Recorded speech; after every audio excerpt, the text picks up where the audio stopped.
Mais c'est mieux que Dieu nous parle. Et c'est ce que nous voulons ce soir. Nous voulons que le Seigneur vienne nous parler. Amen. Je n'ai pas un autre message que mes frères. Nous avons le même message. Celui que nous avons reçu du Saint-Esprit, celui que les apôtres ont prêché. C'est Jésus-Christ mort pour nos péchés et ressuscité le 3e jour. Amen. Et il revient nous chercher. Amen. Gloire au Seigneur. Je ne veux savoir parmi vous que Jésus-Christ est Christ crucifié. Vous savez, une prédication véritablement pénétrée du Saint-Esprit, un chant, un témoignage pénétré du Saint-Esprit, vous fera oublier celui qui prêche, qui chante ou qui témoigne, et vous fera voir Jésus-Christ. Et c'est ce que nous voulons ce soir. Nous voulons l'huile du Seigneur. Nous voulons qu'il se manifeste à lui. Ne vous rappelez pas du nom des hommes. Rappelez-vous du nom de Christ. Rappelez-vous du nom de Jésus. Car seul ce nom peut délivrer. Alléluia. Seul ce nom peut guérir. Il n'y a que dans ce nom qui est la base de la résurrection, le fondement de notre salut. C'est dans le Fils de Dieu, Jésus-Christ. Et ce soir, eh bien, ensemble, avec l'Église du Seigneur, j'aimerais vous parler de Jésus. Amen. Amen. Un message sans la croix, sans Jésus, c'est un message incomplet. Il faut la croix. Il faut Jésus. Sans la croix, tout l'Ancien Testament avec leurs prophéties n'ont plus de sens. Toute notre espérance en avant ne compte plus et n'existe plus. Mais la croix a été dressée. L'agneau a versé son sang. Et il est ressuscité. J'aimerais qu'on prie le Seigneur. Vous voulez bien demander à Bellino qui prie le Seigneur pour nous. C'est devant toi que nous sommes, Seigneur.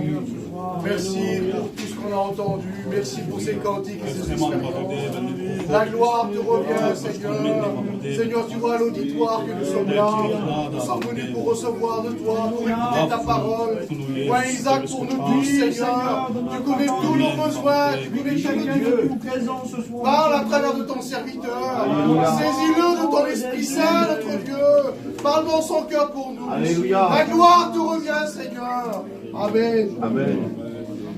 Amen. Gloire au Seigneur. Alléluia.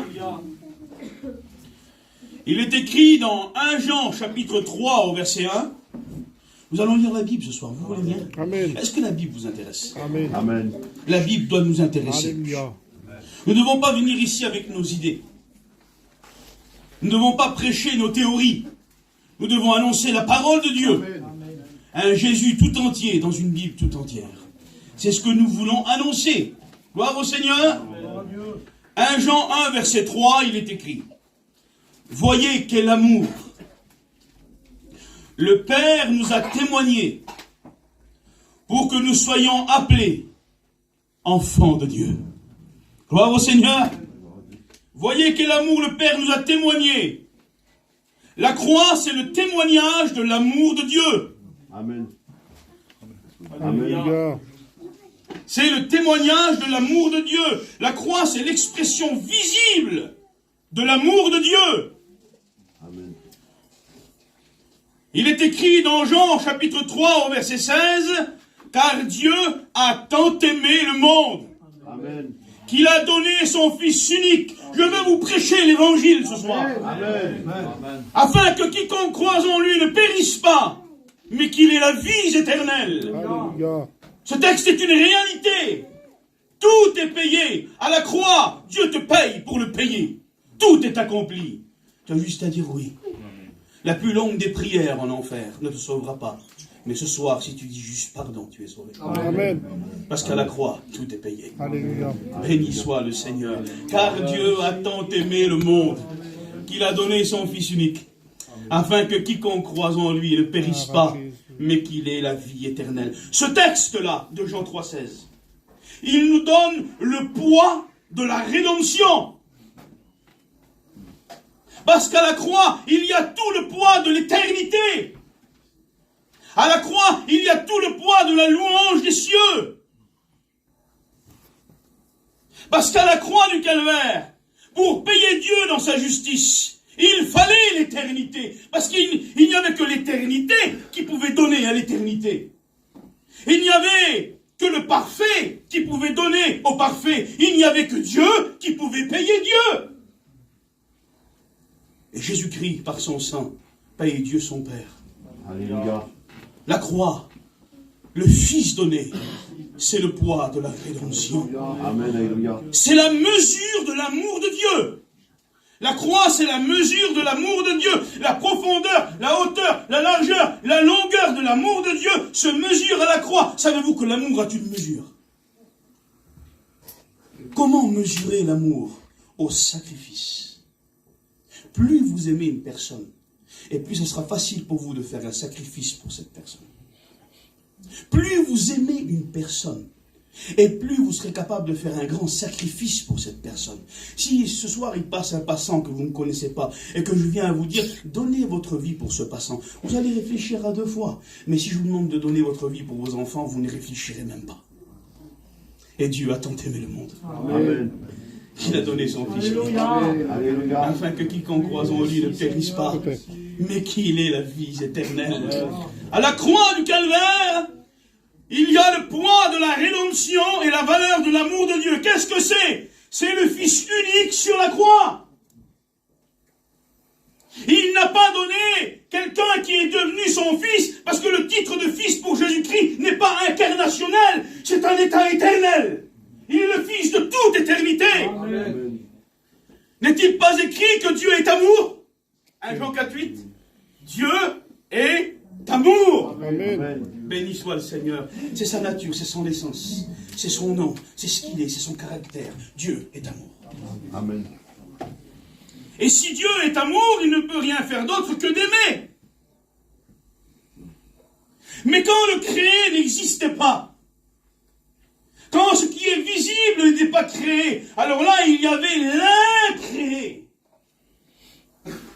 Avant que l'ange Gabriel, le prophète des cieux, ne soit créé, avant que l'ange guerrier Michael ne soit créé, avant que les séraphins par milliards de milliers qui prennent feu et crient sainteté à l'éternel, avant que la première aurore du jour ne fût créée, et là, il y avait l'incréé, le Père, le Fils et le Saint-Esprit.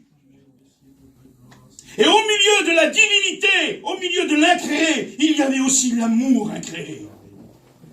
Parce que l'amour, c'est Dieu. Amen. L'amour, c'est Dieu. Amen. Gloire à Dieu.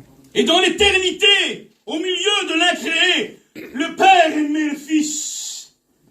Et le Fils aimait le Père. Parce que si Dieu est amour, il a fallu qu'il aime depuis toute éternité. Et le sujet primitif de l'amour de Dieu, c'est Jésus-Christ. Amen. Amen. C'est son Gloire à Fils. Dieu. Merci Et Dieu. cet amour était lié dans le Saint-Esprit. Et quelque chose qui m'étonne, il est écrit dans Romains 5,5, au Kamlepen von Devel, Amen. Gloire à Dieu. le Saint-Esprit a déversé dans nos cœurs l'amour de Dieu. Amen. Alléluia. Amen. Amen. Pas un amour qui ressemble, qui peut s'en approcher. L'amour dont le Père aimait le Fils dans l'éternité. C'est cet amour-là qui a été déversé dans nos cœurs. Et que nous pouvons vivre aujourd'hui à travers lui. Et c'est par celui-là que nous sommes sauvés. Gloire à Dieu. Il a donné sur la croix le sujet de son amour primitif. Il a donné le Fils unique qui faisait sa joie dans l'éternité devant sa face. Il est écrit qu'au commencement était la parole. La parole était avec Dieu.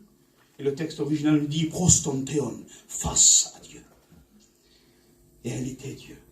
Et elle a été faite chair. Le Fils d'éternité devant la face du Père, qui faisait le sujet de son amour primitif, il l'a donné pour nous. Amen. Car Dieu a tant aimé le Amen. monde. Amen. Il a donné son Fils unique. Afin que si tu crois ce soir, et que tu demandes pardon, que tu ne périsses pas, mais que tu aies la vie éternelle. Alléluia. Gloire à Dieu. C'est le poids de l'amour de Dieu. C'est la valeur, la mesure de son amour. C'est qu'il a donné le Fils éternel.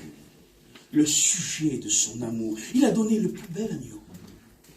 Il est écrit dans Genèse 4, verset 4, il est écrit qu'Abel va donner les premiers de ses troupeaux avec leur graisse. C'est-à-dire qu'il n'a pas donné un agneau ou une brebis qui ne lui aurait pas coûté, une bête chétive, malade, aveugle ou boiteuse. Il a donné la bête qui aurait pu lui rapporter, celle qui était belle, celle qui était chère, celle qui était précieuse. Et le Père a donné le plus bel agneau. Il a donné l'agneau avec sa graisse. Parce que non seulement il nous a sauvés à la croix, mais derrière le sang, derrière le salut, il y a la graisse du sacrifice. Il y a le bénéfice du sacrifice. Nous sommes devenus ses enfants. Amen. Il nous a donné l'éternité. Il nous a donné l'adoption. Il nous a donné les arts de l'esprit. Et nous sommes héritiers du royaume. Et un jour, nous serons révélés comme nous devons être vraiment à l'image de sa gloire, semblable à lui-même. Il y a la graisse du sacrifice. C'est le plus bel agneau. Il a donné l'agneau gras. L'agneau de la prophétie. La croix, c'est merveilleux. Vous savez pourquoi?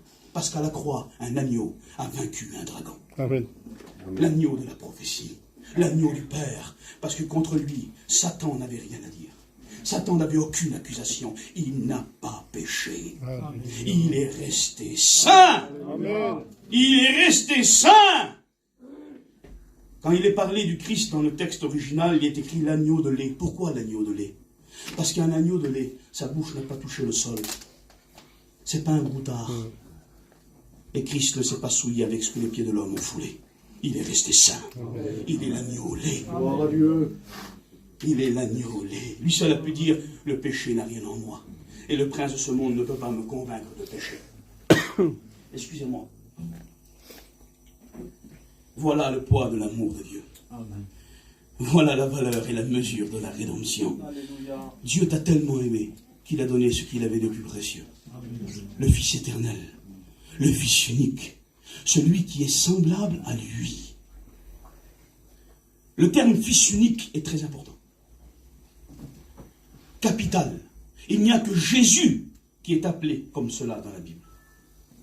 Il n'y a que Jésus qui est appelé Fils unique. Parce que Fils unique, ça veut dire Dieu. Semblable à Dieu. Qui a les attributs de Dieu. Parce que ceux qui y désignent Dieu, c'est ses attributs. Et Christ a les attributs de Dieu. Donc Amen. il est Dieu. Amen. Le Fils unique. Il est écrit dans la Bible le monogène, monogenos. Mono, ça veut dire unique, le seul. Et genes, ça veut dire le gène, porte du gène, la nature. Quand un père donne la vie à un enfant, il porte ses gènes. Il a ses yeux, il a ses cheveux, il a ses dents, il a sa démarche. À sa marche, on voit qui c'est son père. On le dit, ça.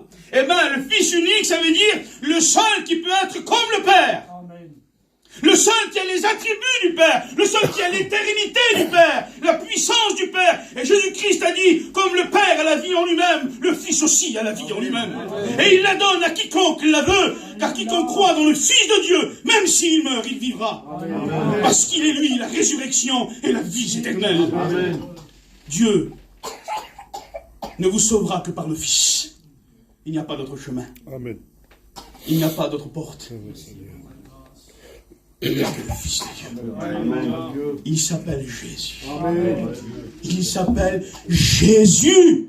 C'est son nom que nous voulons invoquer. Parce que devant son nom, la maladie est consumée. Satan est chassé. La dépression est consumée. Le péché est brisé.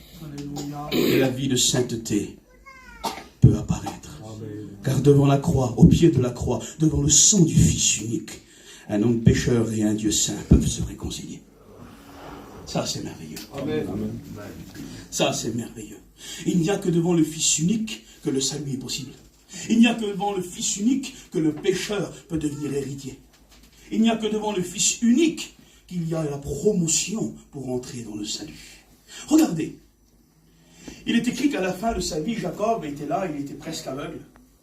Et là, devant lui, il va venir son fils bien-aimé. Celui qu'il aimait. C'était Joseph. Il est écrit que Jacob, noir sur blanc, c'est écrit dans la Bible, qu'il aimait par-dessus tout son fils Joseph, plus que les autres. C'était son fils bien-aimé. Et le Père a dit de Jésus-Christ, voici mon fils bien-aimé, en qui j'ai mis toute mon affection. Alléluia. Le fils bien-aimé. Celui qui a obéi, celui qui est saint, qui accomplit sa volonté, celui qui lui plaît. Et là, Joseph était devant le Père, devant Jacob, le fils bien-aimé. Et il va amener ses deux enfants, Manassé et Ephraïm. Et il va mettre Ephraïm à droite, parce que la bénédiction se donnait de la main droite. Et le cadet qui recevait la bénédiction de la main gauche avait une bénédiction qui était moindre. Mais là, Jacob, il va croiser ses bras, la Bible. Essayer de croiser les bras sans faire une croix, c'est impossible. Je vous défie de le faire. Vous pouvez faire comme ça, comme ça. Vous êtes obligé de faire une croix si vous croisez les bras. Là, Joseph veut déplier les bras de Jacob. Il dit, non, là, je sais qu'est-ce que je fais.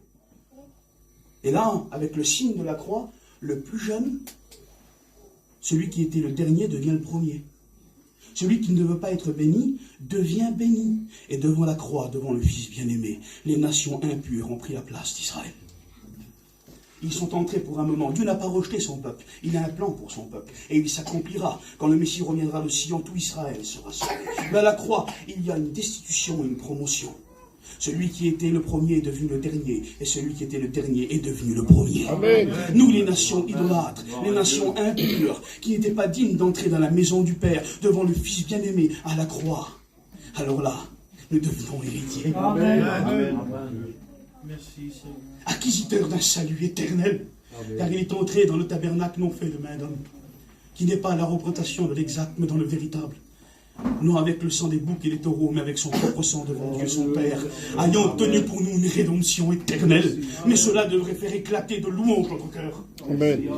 Il a tout accompli. Amen. Il a vaincu la mort et celui Amen. qui avait la puissance de la mort. Il a traîné derrière le cortège de la croix Satan dans la poussière. Il a livré en spectacle les autorités, les dominations des lieux célestes, en triomphant d'elles par la mort de la croix. Amen. Et le troisième jour, il est ressuscité. Amen. Gloire à Dieu. Il est Gloire à ressuscité. Dieu. Merci Seigneur. Et ce que je vous dis, je sais qu'avec tous mes frères, on le croit de tout notre cœur. Alléluia. Il est là. Amen. Amen. Il est Amen. Alléluia. Il est là, le Seigneur. Gloire à Et il veut Jésus. bénir parce qu'il t'aime. Amen. Amen. Il est gentil, Seigneur, vous savez. Il n'y a aucune méchanceté devant lui. Quoi que tu aies fait, qui que tu sois, il t'aime. Amen. Et il te dit devant moi, devant le Fils, à la croix, tu peux monter du péché à la sainteté. Alléluia. Il y a une promotion qui se fait là. Gloire à Dieu. À la croix devant le Fils. Tu peux quitter le nom de ton péché et prendre un autre nom qui s'appelle enfant de Dieu. Alléluia. Qui s'appelle sauvé, qui s'appelle purifié, qui s'appelle sanctifié et qui bientôt s'appellera glorifié. Parce qu'à la croix, Dieu devient notre Père. Et alors nous buvons dans sa coupe, nous mangeons dans son plat, nous sommes à sa table. Sa vie devient la nôtre, son éternité est notre éternité. Et bientôt sa résurrection devient notre résurrection. Amen. Tout ce qui est à lui est à nous. Amen. Je bénis son Saint. Gloire à Dieu. Oh, quel beau programme que nous avons. Amen. Bientôt il revient notre Seigneur. Nous devons sauver les âmes. Il faut que les âmes soient sauvées. L'éternité est trop longue, l'enfer est trop grave. Mais ce soir, à la croix du calvaire, la porte de la grâce est ouverte. Alléluia. Amen. Il est écrit dans Jean 1, verset 18, « Personne n'a jamais vu Dieu.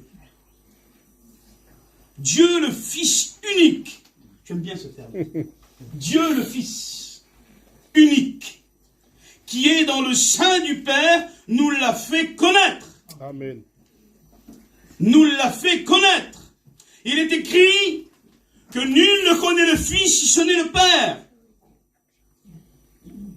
Nul ne connaît le Père si ce n'est le Fils, et à qui il veut bien le révéler. Et Christ est venu nous dévoiler le cœur du Père. Jésus, qui est Dieu? Dieu est amour. Amen.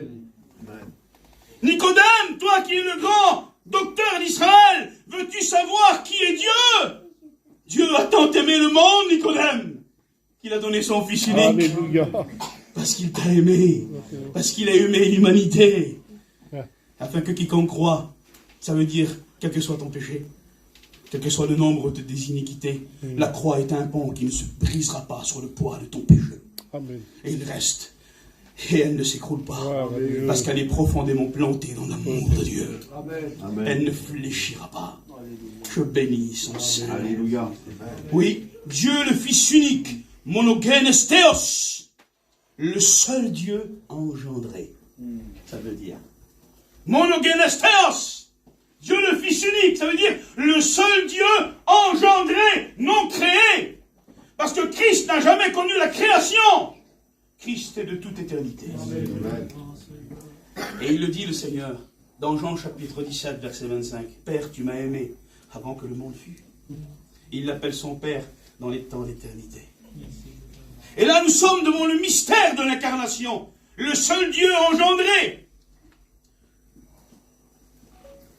1 Timothée 3,16, le grand apôtre Paul, celui qui a écrit les 13 épîtres, qui va enseigner la doctrine des dons spirituels, des baptêmes, de la résurrection, du retour de Christ.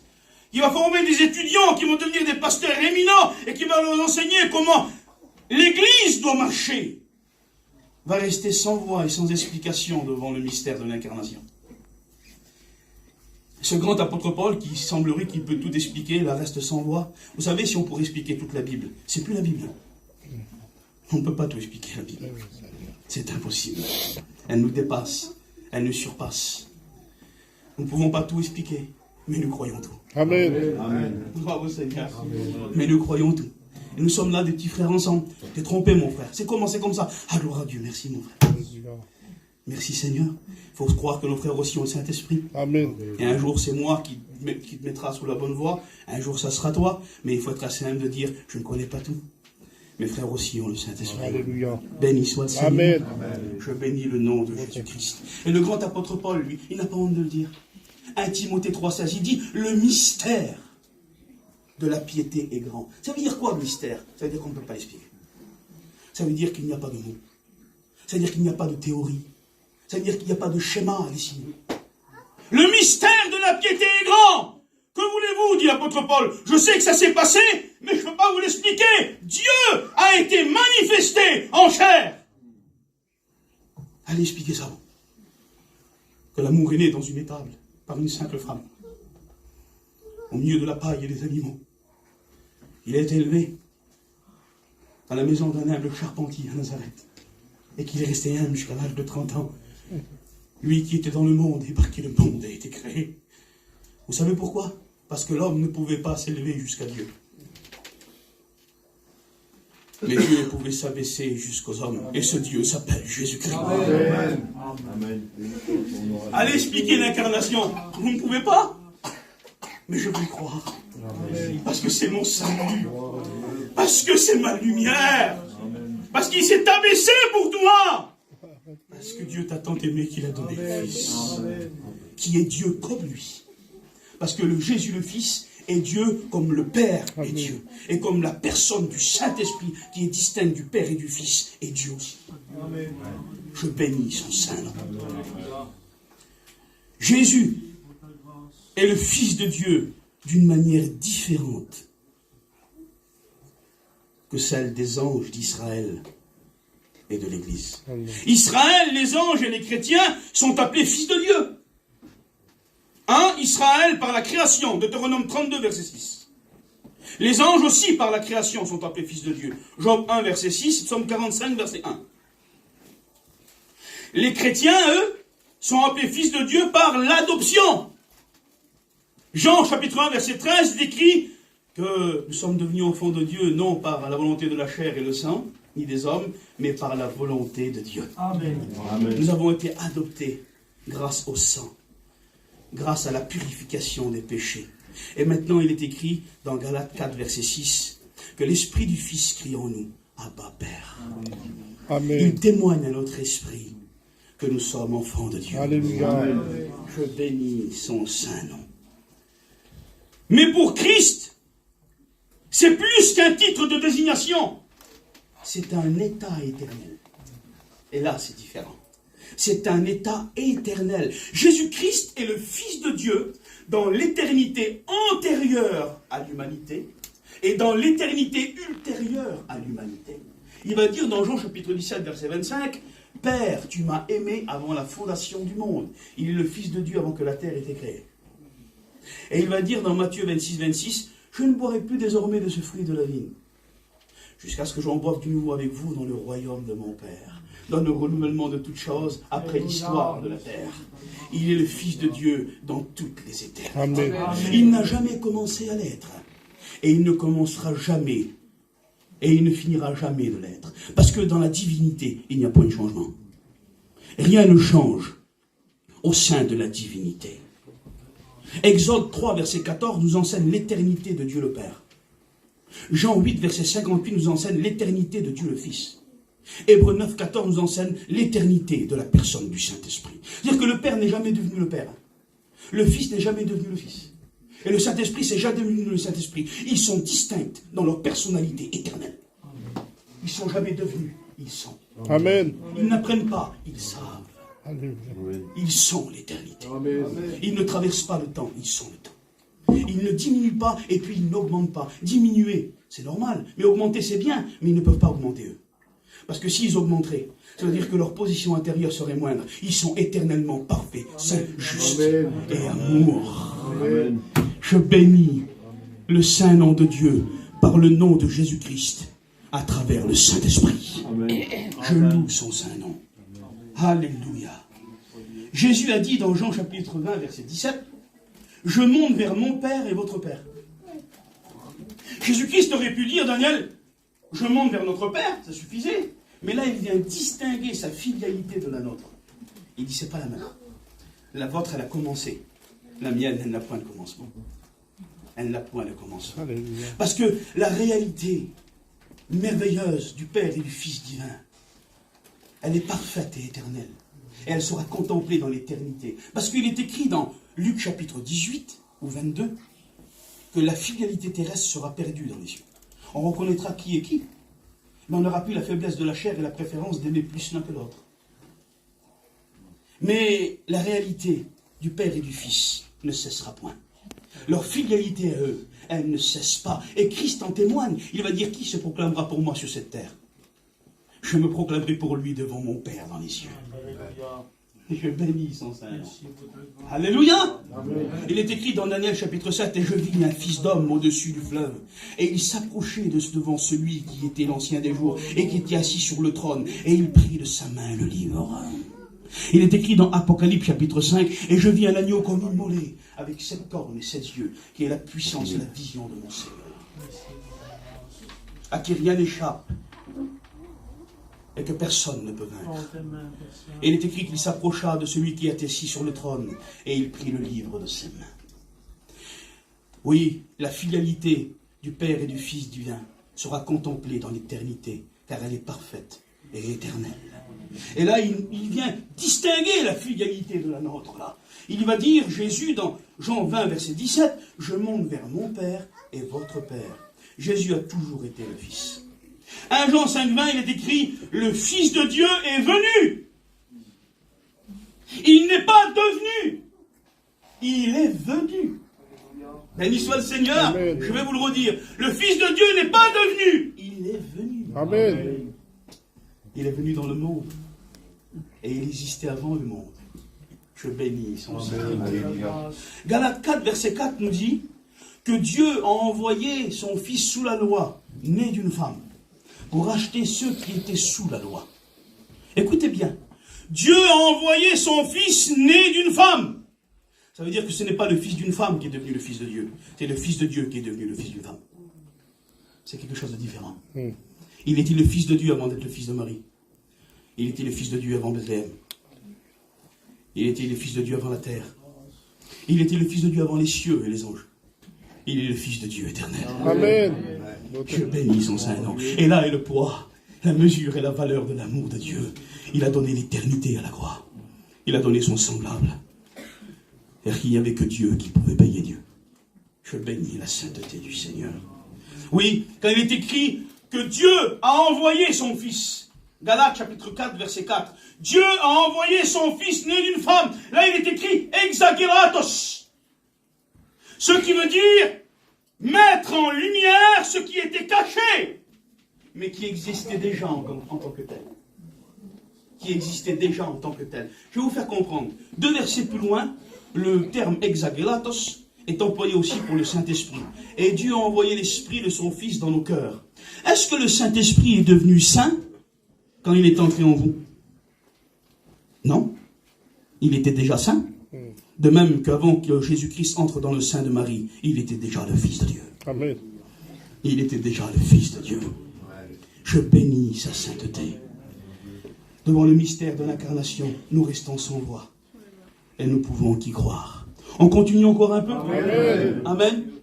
Vous me laissez encore un petit quart d'heure à en prier le Seigneur. Hein? Il y aurait tellement de choses à dire. Mais je crois que le Seigneur nous conduit ce soir. Et ce que le Seigneur veut, c'est que vous réalisez ce soir, à quel point Dieu vous a aimé.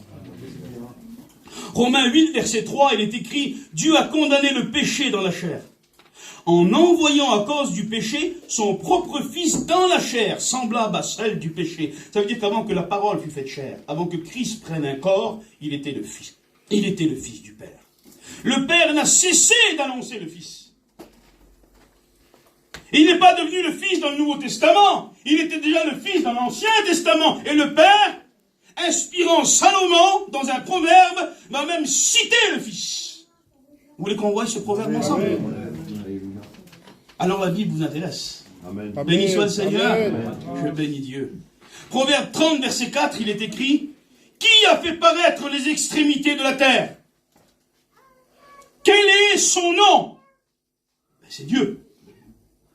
Qui a tout créé? Qui a fait paraître? Qui peut faire paraître? Il n'y a que Dieu qui a une parole créatrice. Il a dit, lui, que la lumière soit, et la lumière fut. Amen.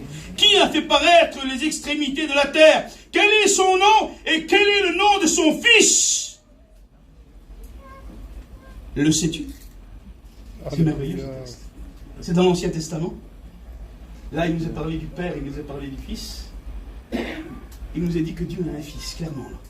Que celui qui a fait paraître la lumière a un Fils. Et nous connaissons son nom. Il s'appelle Jésus. Amen. Alléluia. Il s'appelle Jésus. Je bénis son saint nom. Dieu, là, dans ce proverbe, dans l'Ancien Testament, il vient jeter un bout de pain dans la cour prophétique de l'Ancien Testament pour nous laisser sous-entendre et entrevoir le pain qui devait venir. Le pain de la grâce. Le corps qui devait être rompu et dans lequel le sang devait nous sauver.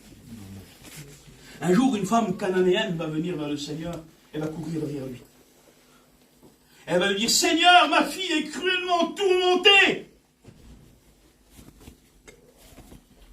Et là, les disciples vont lui dire: Seigneur, renvoie cette femme, elle nous importune. Et là, le Seigneur va répondre à cette femme d'une manière un peu particulière. Il va lui dire: Femme, j'ai été d'abord envoyé aux brebis perdues des enfants d'Israël. Il n'est pas bon de prendre le pain des petits enfants et de le donner aux petits chiens. Le Seigneur Jésus-Christ va comparer les nations à des chiens. Je ne peux pas être plus poli que la Bible, excusez-moi. Je ne peux pas employer un autre terme. Si le Seigneur dit pain, je ne peux pas dire un autre nom, moi. Pourquoi le Seigneur emploie ce nom? Parce qu'il n'y a rien de plus impur qu'un chien. Un chien n'a aucune morale. Un chien n'a aucune hygiène. Excusez-moi, en vous respectant. C'est notre fils qui mange à notre table. Et pas un chien. C'est notre fils qui entre par le seuil de notre maison et qui partage notre pain. Mais pas un chien. Et surtout pas pour les juifs. Et encore moins pour nous. Je connais mon peuple. Et là, le Seigneur va comparer les nations païennes à des chiens qui ne peuvent s'approcher de la table, qui est le cas de l'Israël, et manger le pain du salut, de la protection et des promesses. Mais cette femme va répondre d'une manière extraordinaire. Extraordinaire. Est-ce que le Seigneur serait méchant quand il a dit ça à cette femme? Mais non, le Seigneur, il est gentil. Amen. Il n'est pas méchant. Mais qu'est-ce que le Seigneur veut dire par là? Eh bien, il est écrit dans Daniel chapitre 9 que le Messie devait être retranché à la 69e semaine. On n'a pas le temps de parler des 70 semaines de Daniel, ça serait trop long. Mais là, Jésus-Christ vient respecter le temps fixé par Dieu le Père de sa propre autorité. Car il n'y avait qu'à la 69e semaine, là où le Messie devait être retranché, que les nations pouvaient entrer dans la grâce. Et que là, les branches de l'olivier franc étaient coupées, et que les branches de l'olivier sauvage étaient greffées au tronc pour entrer dans le salut. Mais avant, ce n'était pas possible. Christ, là, vient respecter le temps que Dieu son Père a fixé. Amen. C'est simplement ça. Et là, cette femme lui dit: mais Seigneur, les petits chiens mangent les miettes qui tombent de la table de leur maître. Et là, le Seigneur, il va lui donner une avance de la grâce. Amen. Parce qu'il était sûr de donner sa vie. Il va dire: va, femme, qu'il te soit fait selon ta foi. Alléluia. Nous étions, nous, les nations, devant Dieu, devant Israël, semblables à des animaux sans morale, impurs. On n'était pas digne d'entrer dans la maison du Père et de manger à la table qui est le cadre d'Israël, le pain du salut, des promesses et de la protection divine. Mais sur la croix du calvaire, le Père a rompu le pain. Et le pain a débordé de la table jusqu'aux nations et jusqu'à ce soir. Et si tu manges ce pain, tu ne mourras pas. Amen. Si tu manges le corps de son Fils, crois dans le Fils unique, alors tu es réellement libre. Amen. Alors les chaînes tombent. Gloire à Dieu. Alors les passions se consument. Alors la haine s'en va. Un amour incompréhensible vient et entre en toi pour que tu aimes celui qui te haït. Gloire à Dieu. Alléluia. Je bénis le nom du Seigneur. Amen. Je bénis le nom de Jésus. Je sens la grâce. Amen. Écoutez, je sens le Seigneur. Vous savez pourquoi le Saint-Esprit agit différemment? Parce que quand on élève le Fils, quand on élève Jésus, le Saint-Esprit agit différemment. Jésus a dit, il viendra et il me glorifiera. Alléluia. Et le Saint-Esprit veut glorifier le Christ au milieu. Amen. Amen. Nous voulons l'élever. Amen. Amen. Aimez-vous Jésus. Amen. Vous avez raison de l'aimer. Il est digne de notre Gloire à amour. Dieu. Je bénis son Saint-Nom. Merci Seigneur. Je bénis le nom du Seigneur. À la croix, devant le Fils unique, tu peux devenir héritier. Héritier du royaume. Manger le pain de la grâce. Manger le pain des promesses. Manger le pain de la délivrance. Veux-tu ce pain?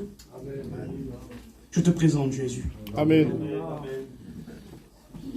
Je te présente le Christ, Alléluia. Alléluia. le Fils unique de Béni Dieu. soit Jésus. Je veux te prêcher l'évangile et te dire que Dieu t'a tant aimé qu'il a donné son Fils, afin que toi, pécheur perdu, tu aies la vie éternelle en lui. Amen. Afin que toi, sans espoir, tu trouves l'espérance. Afin que toi qui pleures sois consolé par ses propres mains. Il n'envoie pas un pasteur essuyer tes larmes, il descend lui-même. Amen. C'est tu qui connais le bruit des larmes. Vous savez, vous pouvez tromper Dieu par des larmes des yeux et par le cri de la voix. Mais les larmes du cœur et le cri de l'âme, les larmes du cœur et les cris de l'âme sont toujours vrais. Amen. Et Dieu les voit et les entend. Je pourrais essuyer les larmes de tes yeux et écouter les cris de ta voix. Mais Dieu peut, par sa main invisible, essuyer les larmes de ton cœur et consoler les cris de ton âme. Mais cela est possible qu'à la croix. Il t'aime. Jésus t'aime. Tout ce que je vous ai dit là, tout ce qu'on a vu ensemble, on y met tout notre cœur parce qu'on l'aime nous aussi. Ça veut dire quelques mots. Jésus t'aime. Amen. Seigneur, qui que tu sois, quoi que tu aies fait, quel que soit ton péché, ta situation, sache qu'il n'y a pas une question à laquelle il ne peut pas répondre. Il n'y a pas une situation qu'il ne peut pas résoudre. Il n'y a pas une plaie trop profonde que son amour ne puisse penser. Il n'y a pas de montagne trop haute pour lui. Il les a pesées au crochet. Il n'y a pas de mer. Il n'y a pas de mer trop forte, trop longue qui ne puisse traverser. Il n'y a pas de tempête trop forte qui ne puisse calmer. Quel que soit ton problème, ta situation, devant la croix, il y a la solution. Amen. Elle ne se trouve que là, devant le Fils. Il est écrit dans 1 Jean, verset 1, chapitre 1, verset 10. Il était dans le monde. Réalisez un peu, on réalise ensemble. Il était dans le monde. Sur la terre sur laquelle tu marches. Du sunt die Bergspale, vesi morša pipop, kavim do Jézus. Amen. Ou devles kočavo. Gloire à Dieu. Il était dans le monde. Et le monde a été créé par lui. Jésus est le seul homme à avoir marché et être né sur la terre et à avoir existé avant la terre. Il est le seul. Amen. Quel amour il a eu. Amen. Il est écrit dans Philippiens chapitre 2 verset 8. Lui qui existait en forme de Dieu, c'est-à-dire esprit. Il n'a pas regardé qu'il était l'égal de son Père, mais il s'est dépouillé lui-même. Alléluia. Et il est devenu, il a pris la condition d'un vrai homme. Et il a été obéissant. Et obéissant jusqu'à la mort de la croix. Amen. Il a tout accompli. Et le Père, là, il vient maintenant, je t'aime pas. Pourquoi? Parce qu'il a été obéissant. Il est mort selon ce qui était écrit. Alors il le ressuscite. Amen. Et là, il monte à l'ascension, à la droite de Dieu son Père. Et maintenant, quiconque croit en lui peut être sauvé. Amen. Amen. Peut être sauvé. Il est descendu du ciel. Malgré la louange merveilleuse des cieux. Malgré les séraphins qui par milliards de milliers, se cachant les visages, se cachant les pieds, signe de soumission, d'adoration, et volant devant Dieu, criant dans l'éternité, les uns aux autres, avec la même passion, avec la même ardeur, avec le même amour, Saint, Saint, Saint, et l'Éternel des armées. Malgré les 4 êtres vivants semblables à des éclairs et des tonnerres qui crient et portent le trône dans une louange éternelle, malgré l'arc-en-ciel qui entoure son trône, que nulle gloire humaine ne peut nommer ni même égaler, le ciel, sans toi pour lui, était triste. Alors il est descendu pour que tu montes. Amen. Amen. Et il a préféré mourir pour que tu Alléluia. Ce qui m'étonne dans la croix, c'est que le lion est devenu une brebis. C'est que le Seigneur est devenu un esclave. Le maître est devenu serviteur. Dieu s'est fait homme. Le Fils unique. Car Dieu a tant aimé le monde Gloire à Dieu. qu'il a donné son Fils unique. Afin que quiconque, toi ce soir, si tu crois de cœur, pas le simple fait de croire, mais une foi vécue et mise en action, c'est-à-dire Christ en toi et toi en Christ. Adhérer à la vie de Jésus. Accepter d'être la chenille qui entre dans la chrysolite et qui est brisée à tout ce qui est la terre pour naître à tout ce qui est céleste, un papillon. Amen. Ça s'appelle la nouvelle naissance. Amen. Tu la trouves à la croix. L'éternité ne commence pas dans la résurrection. L'éternité commence au pied de la croix, dans le sang de Jésus-Christ. N'oubliez pas, Église de Dieu, que vous êtes nés dans les larmes et le sang de Jésus-Christ. Nous sommes nés à la croix. Et tu peux naître aussi à la croix ce soir, devant la puissance du sang du Fils de Dieu. Je vous dis une petite histoire et on prie le Seigneur. Je ferme la Bible. Vous la connaissez peut-être cette petite histoire, mais c'est pas grave, je vous la dis quand même. Un jour, il y avait un homme, c'était un grand virtuose, un grand peintre. Il faisait des tableaux sans prix. Et là, il avait son fils, c'était un petit enfant, il va lui faire un petit tableau, sans valeur, un gribouillage. Et il va lui donner à son père. Ce petit enfant va grandir, il va aller à la guerre, et il va mourir. Puis, ce grand peintre, ce grand virtuose, un jour aussi va mourir. Et là, les hommes du monde entier se déplaçaient à la vente aux enchères pour acheter ces tableaux qui étaient inestimables. Et là, le commissaire-priseur va prendre ce petit tableau-là, et il va le mettre devant tous les acheteurs aux ventes aux enchères. Et il va dire, la vente aux enchères commence par ce petit tableau. Personne ne le voulait. Personne ne voulait l'acheter. Tout le monde regardait là-bas derrière. Tout le monde regardait les grands tableaux derrière. Là. Et là, il y a un homme qui s'est levé, il a dit, mais écoutez, moi je donne $1 symbolique ou €1 symbolique. Et là, le commissaire-priseur prend un marteau et dit, à le juger, la vente aux enchères est finie, tout revient à ce monsieur. Tout le monde se lève, tout le monde crie, tout le monde conteste. Et là, le commissaire-priseur prend le testament du défunt. Et il dit, voilà ce que le grand peintre, ce que le grand virtuose a écrit. Quiconque achètera le tableau de mon fils aura tout l'héritage. Aura tout l'héritage. Tu veux la vie éternelle? Tu veux être délivré? Accepte le Fils. Tu veux avoir la paix chez toi? Tu veux que tout se reconstruise? Accepte le Fils. Tu veux la lumière? Accepte le Fils. Tu veux commencer à sourire dans ta vie? Accepte le Fils. Tu veux commencer à ne plus avoir peur? Accepte le Fils. Accepte Jésus. Prions, Seigneur. Oh,